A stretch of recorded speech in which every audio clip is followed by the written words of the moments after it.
시민 여러분 안녕하십니까? 민주주의 학교입니다. 요즘 검찰개혁을 놓고 정치권이 떠들썩합니다. 정치인들이 저 문제에 아주 올인하고 있습니다. 그런데 솔직히 말해서 저 다툼이 과연 민생과 직접적 영향이 있을까요?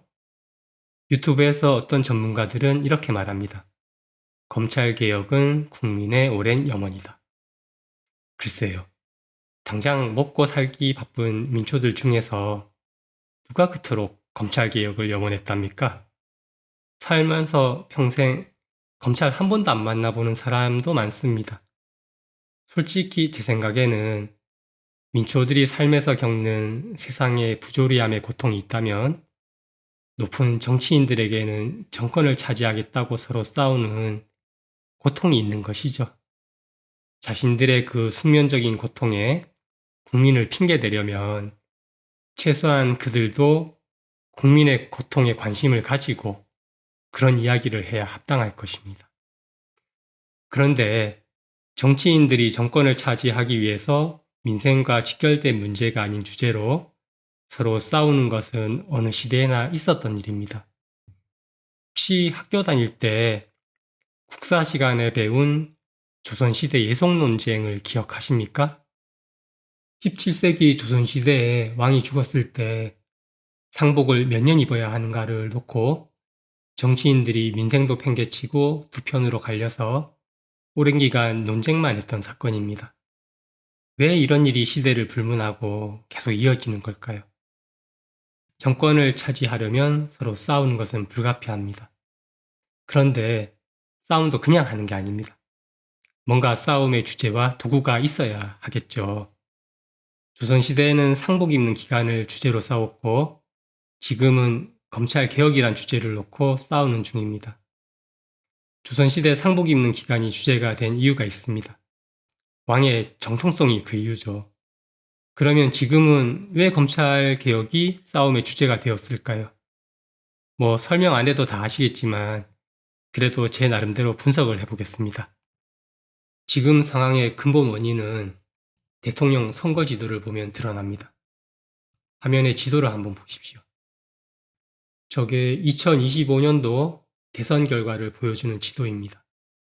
불법계엄이라는 큰 이슈가 있었음에도 불구하고 나라가 예전처럼 반쪽이 나 있습니다.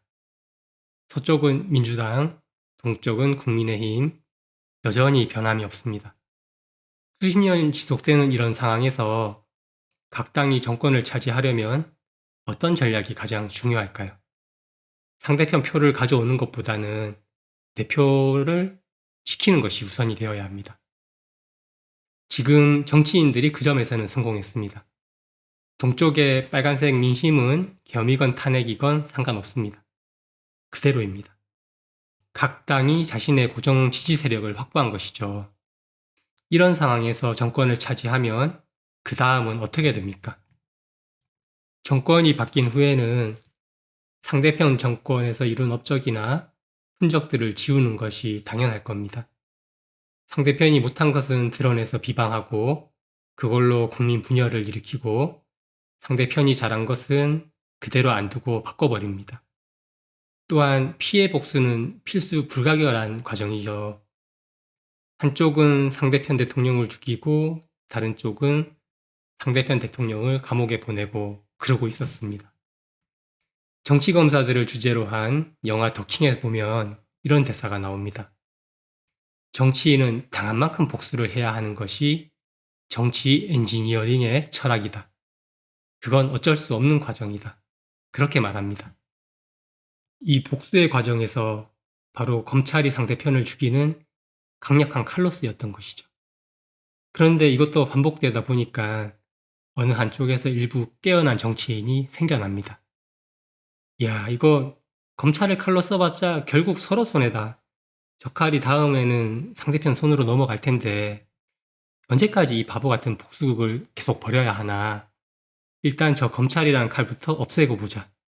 이런 생각을 하는 깨인 정치인들이 등장하기 시작합니다. 그런데 검찰 입장에서는 어떻습니까? 아, 야, 안 돼. 우리는 너희 두 당이 싸울 때마다 무시무시한 칼로스를 했지만 그 덕에 우리는 기득권을 유지할 수 있었어. 또는 칼을 손에 쥘 대통령까지도 우리가 정할 수 있었어. 우리가 그동안 복수의 도구로 꽤 쓸만했잖아. 그러니 계속 우리를 사용해줘. 뭐 니들이 서로 정권 다툼하면서 죽이든 말든 그게 우리하고 무슨 상관이니? 영원한 기득권을 누리는 승자는 바로 우리들이다. 만약에 그 기득권을 뺏으려 한다면은 다음번에는 그쪽으로 칼날을 겨누겠다. 뭐 대충 이런 상황인 거죠. 이게 정치 후진국이 아니고 뭡니까? 이게 무슨 조선시대의 예전 논쟁하고 다를 게 뭐가 있을까요? 저렇게 싸울 시간에 그 에너지를 나라 발전에 관심 기울이고 서로 토론하고 고민한다면은 어떤 결과가 있겠습니까? 대한민국이 더 발전하려면 그렇게 되어야 합니다. 그런데 이게 어떤 방법으로 가능하겠습니까? 다시 선거 지도를 봅시다. 대선 때 이런 분석을 합니다. 중도층 성향이 강한 충청도를 얻는 당이 승리한다. 어차피 동서로 양분되어 있는 고정층은 변함이 없고 중도 성향의 충청도는 이전 정권의 성과에 따라서 표심이 이동합니다. 그래서 충청도에서는 선거 전략을 바꿉니다. 색깔로 비방하는 게 아니라 우리 당을 찍으면 너에게 어떤 이익이 생겨난다. 그 점을 어필하는 것이죠. 결론적으로 지금처럼 나라가 선거 때마다 수족이 나는 것이 아니라 대부분의 지역에서 표심이 60대 40 정도로 맞춰진다면은 그게 바로 근본 해결책이 됩니다. 정치인들이 정권을 잡으려면 이제는 정말 자신들이 국민에게 어떤 이익을 줄 수 있는지 그걸 설명하고 증명해야 하는 것이죠. 그러면 뭐가 달라지겠습니까? 정권을 확보하기 위해서 싸우는 주제와 방식이 바뀌게 됩니다. 대부분의 지역에서 표심이 60대 40 정도가 되는 것은 국민이 깨어나서 이제는 정말 자신에게 이익이 되는 당을 찍는다는 것입니다. 이 상황이 되면 나라에 도움 안 되는 없어져야 할 당은 이미 자연스럽게 없어진 상태겠죠. 아마도 새로운 진보나 새로운 보수가 나타난 상황일 겁니다. 이렇게 되면 이제는 정말 민생과 나라 발전을 위한 주제를 놓고 서로 싸우기 시작할 겁니다. 이런 싸움은 국민 입장에서는 대환영입니다. 정치인 당신들끼리 누가 더 국민에게 이익을 주고 나라를 발전시키나 연구하고 싸우며 고민해라. 그러면 우리는 그 결과를 정확하게 표심으로 반영해 주겠다. 궁극적으로 대한민국이 더 발전하려면 이런 상황이 되어야 합니다. 그런데 이런 변화를 정치인들 스스로 이룰 수 있을까요? 못합니다. 왜 그런가 하면 사람은 기본적으로 욕망과 번뇌를 가진 존재입니다. 수단과 방법을 가리지 않고 자신의 욕심을 채우기 위해 정권을 차지하려 합니다. 그래서 어느 한쪽에서 비정상적인 방식을 사용하게 되고 상대편을 죽이려 합니다. 그러면 상대편도 그에 맞게 대응할 수밖에 없습니다. 그래서 정치판이 변하지 못하는 것입니다. 그런데 아이러니하게도 저들을 바꿔줄 수 있는 존재가 바로 국민입니다. 국민이 깨어나서 투표로서 저들에게 신속하고 정확한 피드백을 줘야 합니다. 그런 식으로 하면 너희에게는 표를 안 준다. 이 메시지가 확실하게 전달되어야 하는 것이죠. 그래서 어떤 정치인들은 지금 국민 주권, 당원 주권 이런 표현을 쓰기도 합니다. 결국 주권을 가진 국민이 스스로 주권을 행사해서 결정하는 수밖에 없다는 것입니다. 그리고 그렇게 되게 여건을 형성해 줘야 하는 것입니다. 지금까지 말한 이 내용을 한 문장으로 정리하면 어떻게 될까요? 민주주의의 최후의 보루는 깨어있는 시민의 조직된 힘. 이 문장과 같을 겁니다. 진보진영 대통령이 한 말이긴 하지만 정확한 사실입니다. 자, 이번 영상의 주제가 정보공개법 해설인데 사설이 참 길었습니다. 이유가 있습니다. 시민들의 민주주의 체력은 바로 정보공개 청구, 국민시민고 질의를 통해서 길러지기 때문입니다. 그 이유를 말하려고 배경 설명이 길었습니다. 그러면 예를 들어 보겠습니다. 여러분이 경천섬에 산책하러 갔습니다. 그런데 어느 날 못 보던 조형물이 있습니다. 그게 경천섬과 어울리지도 않고 이게 도대체 무슨 심오한 생각으로 만든 예술품인지 이해를 하기도 어렵습니다. 오히려 없으면 더 좋을 것 같습니다. 이럴 때 어떻게 하시나요? 대부분 더 생각을 안 하죠. 뭐 그냥 그런가 보다 하고 넘어가죠. 바로 이런 것을 정보공개 청구해야 합니다. 저 조형물을 만드는데 들어간 예산이 얼마인지, 그리고 그 비용이 합리적인지, 그 과정에서 뭐 누가 도둑질한 건 없는지, 그런 걸 한번 살펴봐야 하는 것이죠. 왜입니까? 시민들의 세금으로 만든 것이니까 당연한 권리입니다. 그리고 시민들이 관심을 가질 때 공무원들에게 주권을 가진 주인으로 인정받게 됩니다. 개관이 늦춰지고 하자 공사를 한 제2국민체육센터에 관한 정보공개 청구는 너무나도 당연한 것입니다. 이런 비유는 어떻습니까? 청소년이 건강하게 성장하려면 체력을 키워야 합니다. 그런데 그 수단이 삶에서 가장 가까이 쉽게 접할 수 있는 그런 수단을 선택하게 됩니다. 친구들이 축구를 하면 같이 따라서 하게 되고, 집 가까이에 태권도 도장이 있으면은 그곳을 가게 됩니다. 민주주의 체력도 마찬가지입니다. 시민의 삶에서 가장 가까이에 있는 요소, 그리고 가장 직접적인 영향을 주는 요소, 그런 것들을 통해서 민주주의 체력을 길러야 합니다. 민주주의 체력이 길러져야 정말 나 자신과 나라에 이익이 되는 대상에게 표를 줄 수 있고, 나라가 위급한 순간에 단결해서 행동하는 실천력이 생겨납니다. 어떤 큰 이슈가 있을 때 정치 세력의 자금으로 국민을 동원하는 것은 한계가 있습니다. 그래서 국민이 스스로 판단하고 행동하는 힘을 기르기 위해서 민주주의 학교 채널에서 강조하는 것은 국민신문고 질의와 정보공개 청구를 통한 참여입니다. 솔직히 다른 이유도 있습니다. 세금 도둑놈들의 도둑질에 억울하게 피해보는 사람이 생겨나지 않길 바라는 마음도 있습니다. 자, 그러면 이제 본론으로 들어가서 정보공개법 강의를 한번 시작해 보겠습니다. 나라에서 국민의 편의를 위해서 여러 가지 법령을 만들어 놨지만 실제로 국민이 그 법을 찾아보고 삶에 활용하는 것은 어렵고 부담스러운 일일 수도 있습니다. 특히 지방정부를 감시하는 목적에 정보공개 청구를 법령에서 찾아보고 실제로 해본다는 것은 더 어려울 수도 있습니다. 일단 법을 찾아본다는 것 자체가 시민에게 부담입니다. 법을 찾아보고 공부하는 것은 학교 다닐 때나 해봤지 일상에서는 별로 할 일이 없기 때문입니다. 또 공무원 출신이나 관청을 상대로 영업을 하는 사람이 아니면 겁이 날 수도 있습니다. 일반인들에게 시청이란 그렇게 편한 곳이 아니죠. 괜히 정보공개 청구했다가 무슨 해코지라도 당하는 건 아닌지 겁이 나서 안 하게 됩니다. 그런데 공무원들도 그걸 압니다. 그래서 국민신문고 질의나 정보공개 청구가 들어오면은 법에 맞지도 않게 대충 답변하고 덮어버리기도 합니다. 왜냐하면 정보공개 청구하는 그 자체가 부담인데 법에 맞는지 찾아보고 확인하고 이 신청을 누가 할 수 있겠습니까? 지금의 시스템으로는 못합니다. 이걸 대신해 줄 수 있는 사람이 있어야 하는데 그게 바로 시의원이 해야 할 일이죠. 그런데 시의원이 합니까? 안 합니다. 또는 시의원 중에서 법을 찾아보는 방법조차도 모르는 사람이 반 이상이 넘을 겁니다.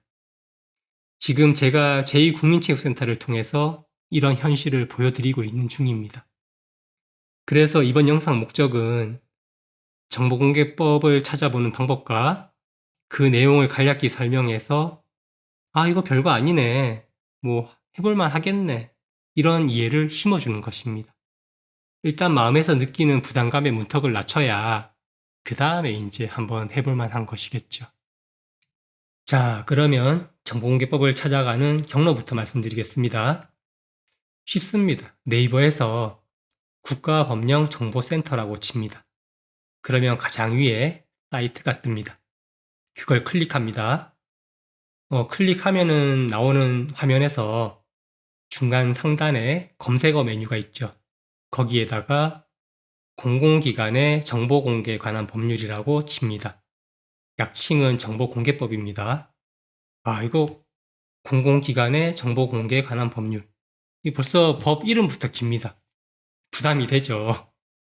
그러면 이제 그 다음 화면이 바뀌면서 총 3개의 법령이 나옵니다. 공공기관의 정보공개에 관한 법률까지는 글자가 같은데 뒤에 하나는 시행령이라는 글자가 붙었고 또 하나는 시행규칙이라는 글자가 붙었습니다. 뭐가 이렇게 많죠? 벌써 여기서 한번 부담스럽습니다. 그런데 우리가 봐야 할 것은 이 3개 중에 한 개입니다. 왜 하나만 보면 되는가? 그걸 이해하기 위해서 위의 메뉴 중에 3단 비교를 눌러봅니다. 팝업이 뜨면서 법률, 시행령, 시행규칙 이렇게 3칸으로 나눠진 내용이 나옵니다. 옆에서 스크롤을 한번 쭉 내려봅니다. 법령은 목차와 내용이 촘촘하게 쭉 이어져 내려가는데 시행령과 시행규칙은 뭔가 중간에 빈 게 많죠? 감각이 좋은 분들은 이해하셨을 겁니다. 법률이 기준이고 시행령이나 시행규칙은 법률의 어느 부분을 상세하게 설명하기 위한 것이구나 라고 이해하시면 됩니다. 팝업된 3단 비교 화면에서 한번 볼까요? 제2조 정의 부분에 그 밖에 대통령령으로 정하는 기관이라고 있습니다. 이거를 한번 클릭해 보겠습니다. 그러면 다시 팝업이 뜨면서 시행령 제2조가 뜹니다. 다시 3단 화면으로 돌아가 보면 방금 뜬 그 시행령 팝업이 중간 화면에 같은 내용으로 있습니다. 지금 확인한 것처럼 법의 구조는 법령이 기준이 되어 기본 사항을 설명하고 법에서 자세하게 설명하기 어려운 부분은 시행령이나 시행규칙으로 빼서 상세하게 설명합니다. 법에서는 보통 대통령령을 시행령으로 표현하고 안전행정부령을 시행규칙으로 표현합니다. 그러니까 법에서 대통령에게 위임한 사항이 대통령령이고 각 부처 장관에게 위임한 사항이 시행규칙입니다. 방금 설명은 암기를 위한 내용이 아니라 이게 법이 3개로 되어 있지만 이런 구조로 되어 있는 거구나.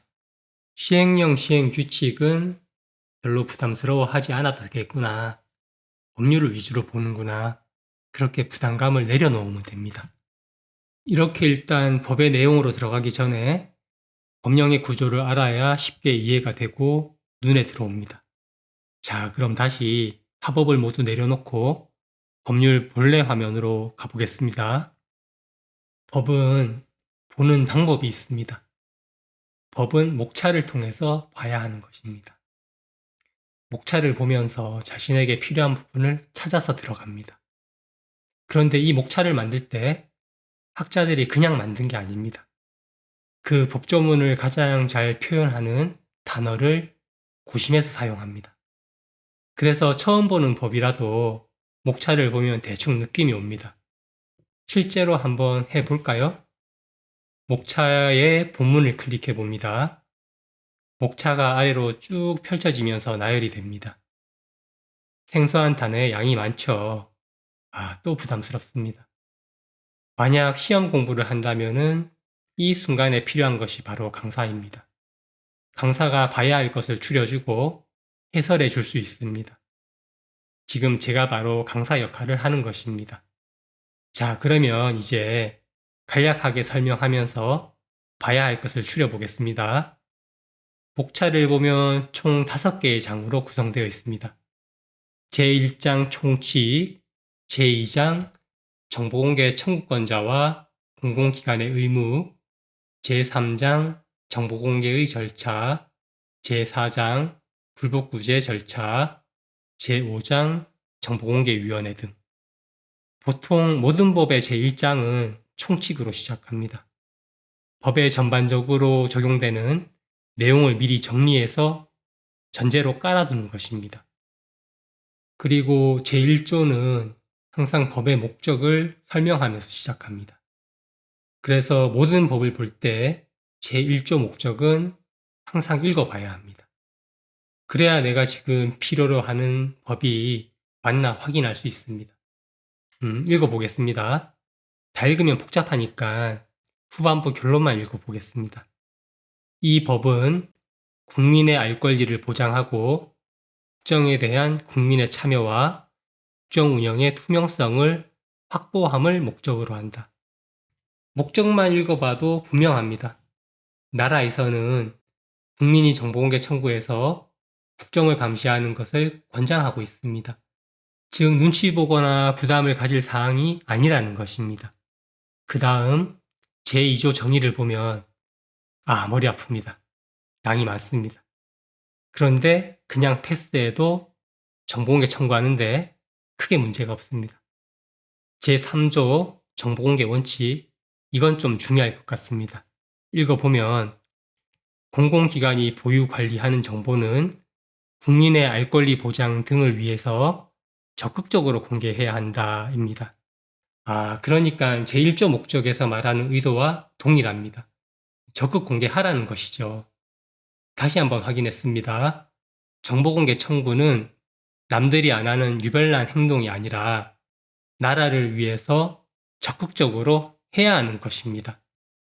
자, 그러면 제1장 총칙의 핵심은 이겁니다. 한 줄로 요약하면 국민 여러분, 정보공개 청구를 적극적으로 마음껏 하십시오. 그것은 여러분들의 권리이자 국가를 위한 일입니다. 제1장에서 정보공개 청구에 대한 부담감을 어느 정도 해소했습니다. 그러면 이제 제2장을 보겠습니다. 2장도 내용이 많아 보이죠? 제가 한 줄로 중요한 것만 요약해 드리겠습니다. 제5조 정보공개 청구권자. 모든 국민은 정보공개 청구할 권리가 있다. 제6조의 2 정보공개 담당자의 의무. 이 법에 맞게 성실하게 공개하라. 제7조 정보의 사전적 공개 등. 사전적이란 단어를 사용했죠. 이 뜻은 국민이 공개 요청을 안 해도 중요한 정보는 주기적으로 알아서 공개하라는 뜻입니다. 그 대상을 나열해 놨는데 다 읽으면 또 머리가 복잡해지겠죠. 핵심은 이겁니다. 국민이 일상에서 경험하는 대상들, 예를 들면은 제2국민체육센터 같은 공사나 또는 시청에서 집행하는 예산이나 기타 시민들이 체감하는 사항들, 그런 것들은 모두 정보공개 청구를 안 해도 사전적으로 공개하라, 이런 뜻입니다. 여기서 시행령으로 넘어가 보겠습니다. 시행령 4조 정보의 사전적 공개 등에 보면 지금 제2국민체육센터 관련해서 정보공개 청구하고 시청에서는 영업비밀하면서 비공개를 하고 있죠. 사실은 이게 모두 다 사전적 공개 대상들입니다. 이거는 시민이 정보공개 요청을 안 해도 알아서 공개해야 하는 대상들이에요. 업체가 시청과 계약해서 일하면서 알려지는 영업비밀이 뭐가 있습니까? 업체 이름이 영업비밀입니까? 아닙니다. 그리고 업체가 일을 하는 과정에서 잘했는지 못했는지 드러나게 되는 내용의 서류가 영업비밀입니까? 아닙니다. 어차피 업체명은 사전적 공개 대상 서류에 이미 다 드러난 상황입니다. 하지만 그럼에도 불구하고 시청에서 합당한 정보 공개 청구에 대한 공개를 하지 않고 질질 끌면 어떤 시민이 법을 찾아보고 이의 신청까지 하겠습니까? 불가능한 것이죠. 부담되는 상황에서 혼자 시청하고 싸우지도 못합니다. 아무도 안 하겠죠.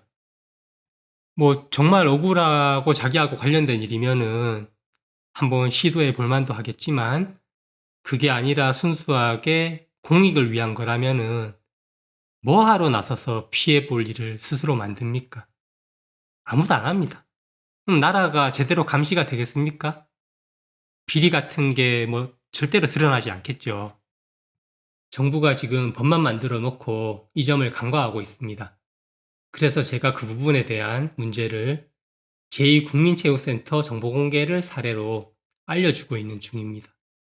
그런데 정부가 국민이 이렇게까지 노력해서 알려주는 것을 외면한다면 그 정부도 결말이 뻔한 것이겠죠. 여기서 잠깐 삼천포로 빠져서 마약 이야기를 한번 해봅시다.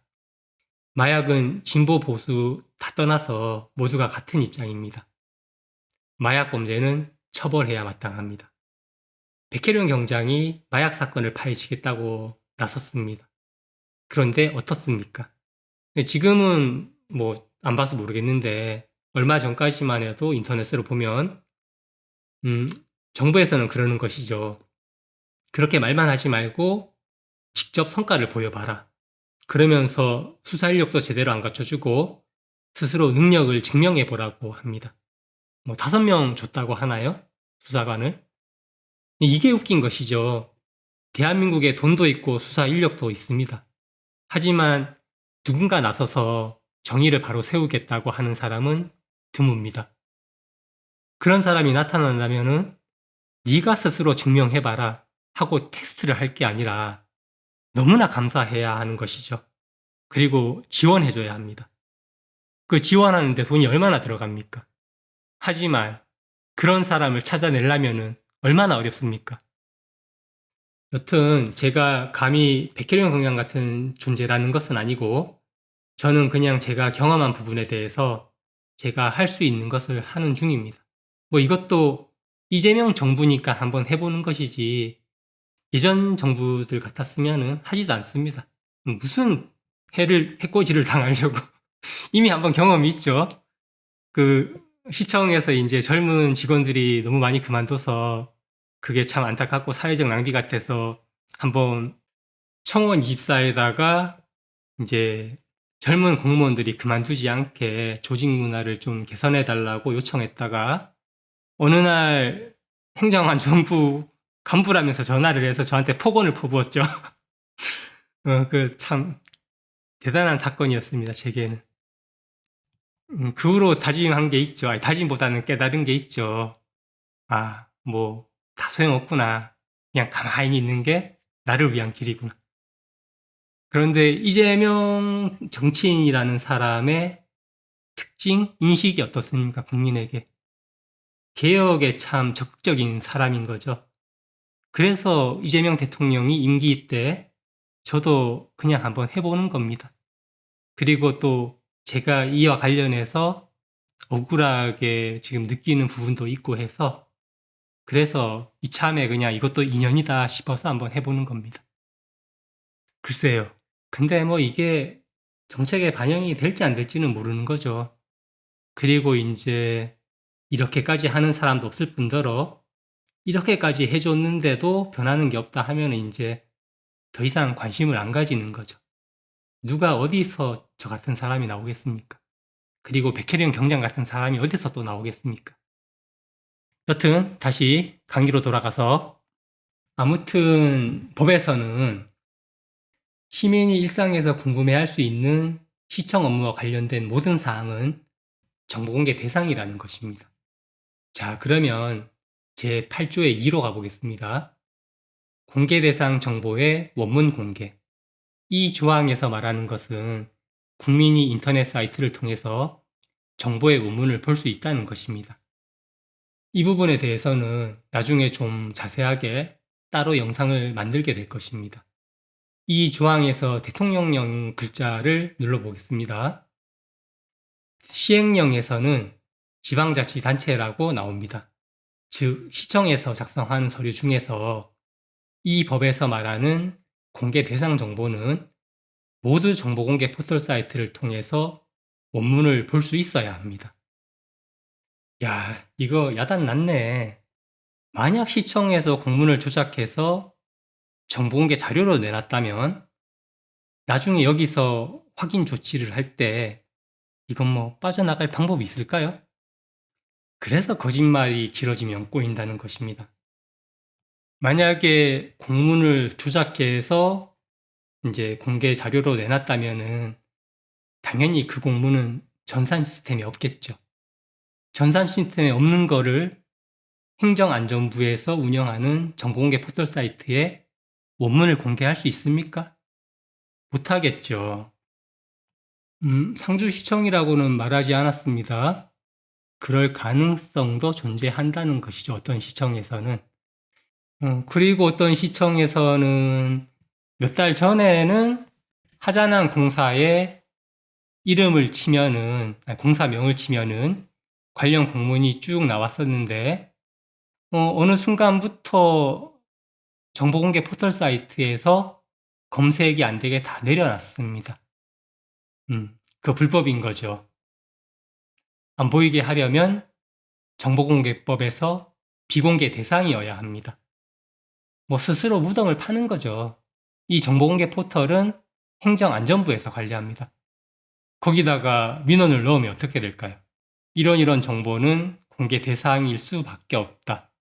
하물며 이의신청이나 행정심판까지 해서 그게 정보공개 대상임을 증명해놨다. 그런데 시청에서 정보공개 포털에 그 정보를 원문 공개하지 않는다. 원문을 공개하게 조치하라라고 행정안전부에다가 국민신고를 넣거나 민원을 넣으면은 자, 어떻게 되겠습니까? 웃기는 상황이 벌어지겠죠. 이거는 뭐 행정안전부가 왜 그 이상한 시청의 편을 들어주면서 자신들의 이미지를 다 망칩니까? 절대로 그렇게 안 하겠죠. 더군다나 대통령실까지 보낼 수도 있는 그런 사항이라면은. 근데 이렇게까지 자료를 확보해서 보여주면서 자, 봐라, 법이 제대로 돌아가는가. 그러니 지침 만들어라 라고 대통령실에 얘기를 했는데 그래도 변하는 게 없다 하면은 더 이상 무슨 희망을 가집니까? 이런 정부에. 요란하기만 했지 정작 정의인이 뭐니 외치기만 했지 실제로는 말과 행동이 실천이 안 되는 그런 정부라고 스스로 증명을 하는 거겠죠. 자, 이제 거의 다 왔습니다. 제3장 정보공개 절차로 넘어가겠습니다. 제9조 비공개 대상 정보. 정보공개 절차를 말하는데 법에서 비공개 대상을 먼저 말하고 있습니다. 왜 그럴까요? 그게 맞겠죠. 지금 법의 취지가 적극적으로 정보를 공개하라는 건데 그러면 당연히 거의 다가 공개 대상이겠죠. 그 몇 개 안 되는 민감한 비공개 대상만 먼저 말하고 나머지는 공개로 툭 치는 게 효율적이겠죠. 그러면 비공개 대상을 한번 보겠습니다. 글자가 많은데 어렵지 않습니다. 그냥 단어만 보면서 느낌만 한번 잡아보겠습니다. 제1항, 제1호 비밀이라는 단어가 들어갑니다. 제2호에는 국가안전보장, 제3호에는 생명, 신체, 제4호에는 범죄. 일단 여기까지만 봐도 뭐 느낌상 공개를 하면 안 되는 것 같죠. 그 다음에 제5호 감독, 감사, 검사. 이건 좀 아리송합니다. 일단 넘어가고 제6호 성명, 주민등록번호.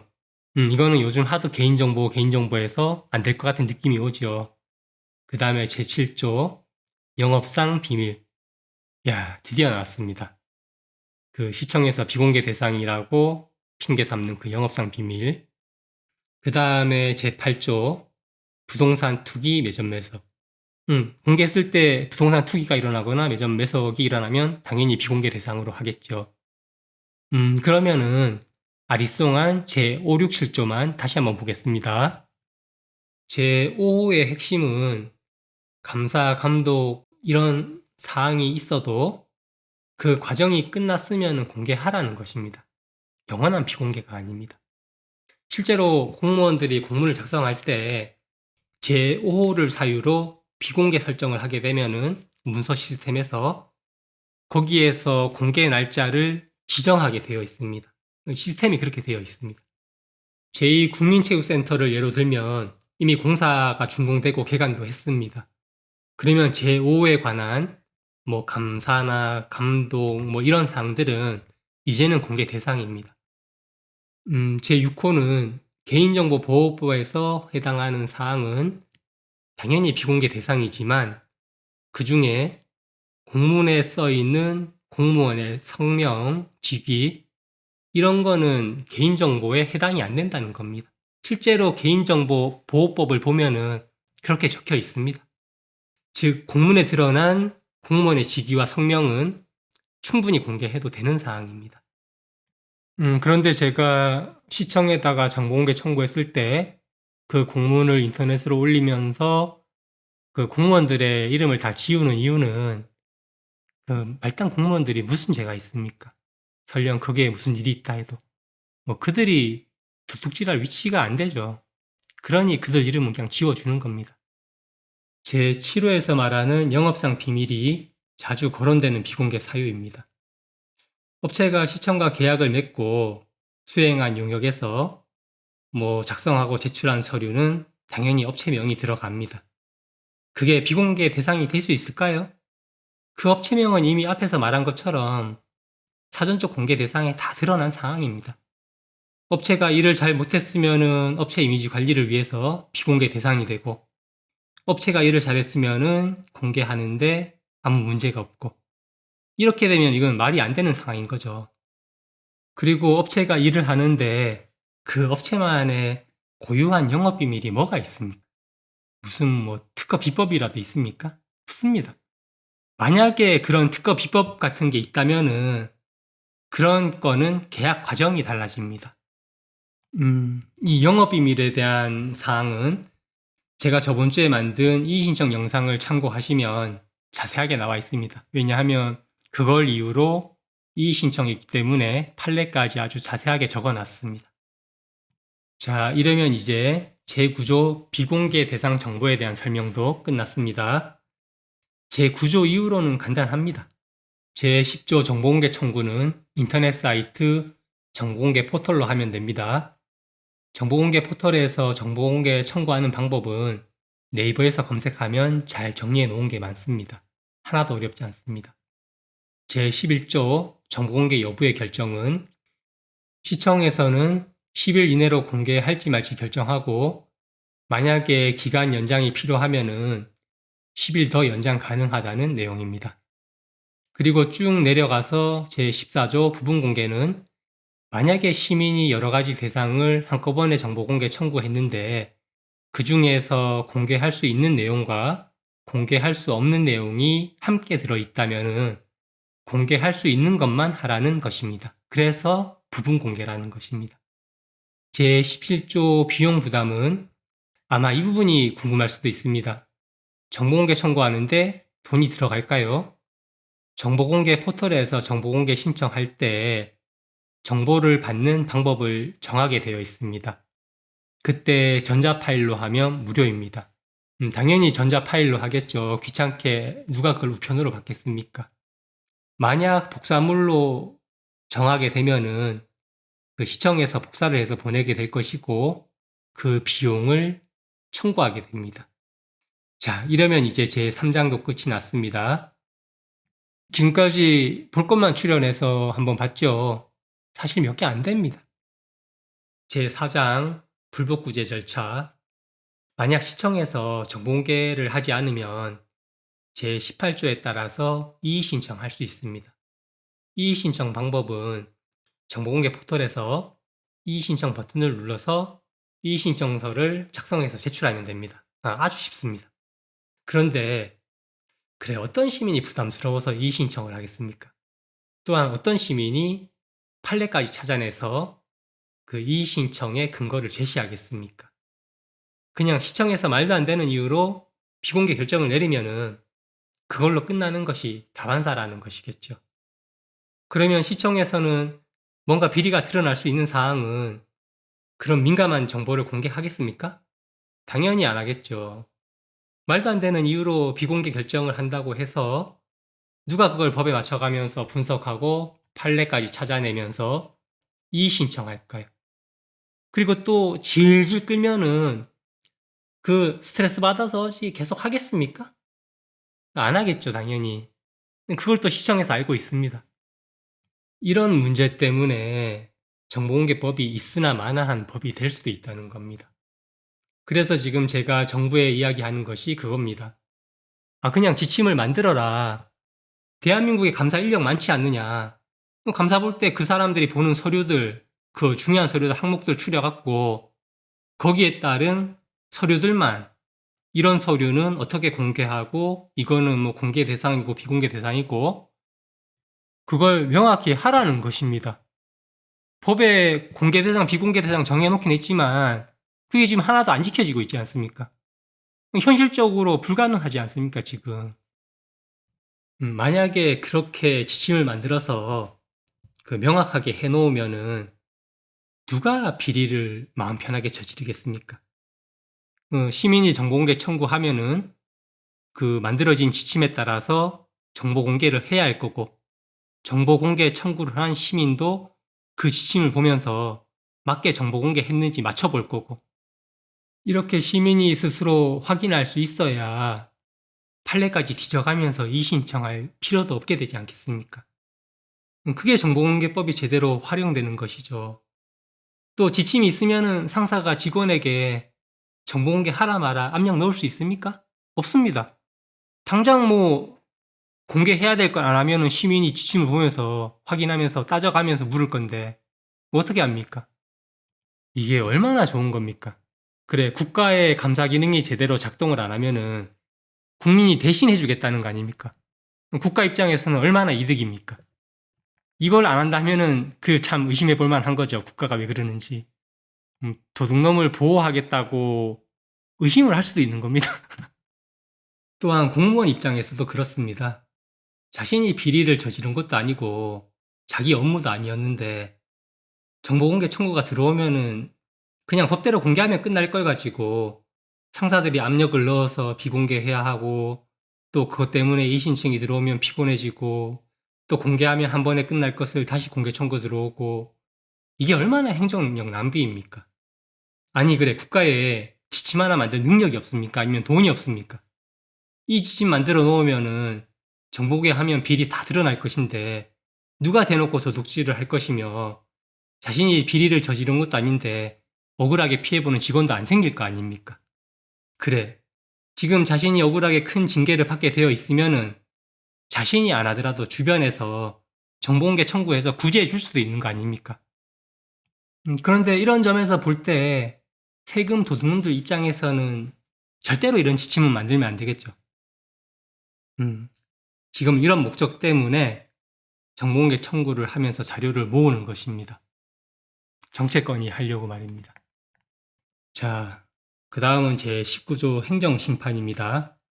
만약에 이 신청에서도 정보공개를 안 하면은 행정심판을 할 수도 있는데 이 신청 없이 바로 행정심판을 할 수 있습니다. 행정심판에서도 공개를 안 하면은 제20조 행정소송으로 넘어갈 수 있는데 여기서부터는 변호사 비용이 듭니다. 그리고 만약에 지게 되면은 상대방 소송 비용까지 부담을 해야 하는 리스크가 있습니다. 보통 행정심판에서는 합당한 결과가 나옵니다. 만약 여기서도 말도 안 되는 결과가 나온다면은 그건 그냥 나라가 망할 징조인 것이죠. 그 다음에 제21조 제3자의 비공개 요청 등 정보공개 청구한 자료가 제3자와 관련이 있을 때에는 당연히 3자에게 공개해도 되는지 물어봐야 합니다. 그런데 시청과 계약을 맺고 일을 할 때 그 계약 맺은 업체는 제3자가 아닙니다.